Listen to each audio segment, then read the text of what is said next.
Oh, what we have here is a d9t push dozer. No rippers on this here model, just a nice winch, which is really handy for certain applications. What we've got going on here is this is our fill area that we take overburden from jobs and lay down here. We lay it down with an RTD, a rubber tired dozer, and then we take it and import it into our job site and lay it down as a certified fill to build this gravel pit back up to ground level so they can sell it and take some of their losses back off of that. Now what I have here is what we call slot dozing, and I'll walk you through this just a little bit. Right here you can see I've started my slot. You always want to start at the front of your push. You always push dirt from the front, which sounds kind of weird unless you know what you're talking,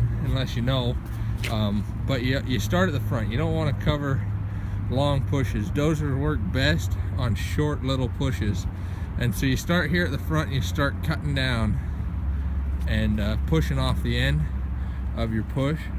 A lot of times you'll cut down and feather out your load. I here have a vertical that I'm pushing off of, so I don't have to worry about that. I just push to the end. But you start your slot like this.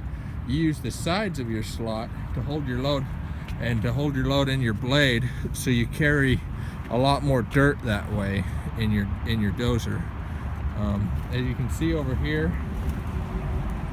when we get around to it, I have a finished slot where I've gone back to the end of my cut and I've finished this slot out. And you can see as I've been cutting, I've been backing up, making my cut farther and farther back until we've reached the end of my cut. Over here around to this other side, we have the finished side where we leave the finished product. This is you start at the back and you finish forward. So you start back here and you'll gather up your berm. As you can see over there, I have a shorter berm where I've gathered that berm up into my slot and then carried it to the front of my push and off the edge. That way I can maintain the maximum efficiency of my blade and my dozer as I do that, and you finish across the end. Now this here is an MSHA site, so we have to leave pretty good berms and adequate berms. This is one of the most efficient ways to move dirt. There are other reasons for doing things other ways. Some people start the push at the back of their cut and push on, especially in wet weather. You want to do that to keep your area dry, to let the water run out instead of having a puddle to deal with in the morning.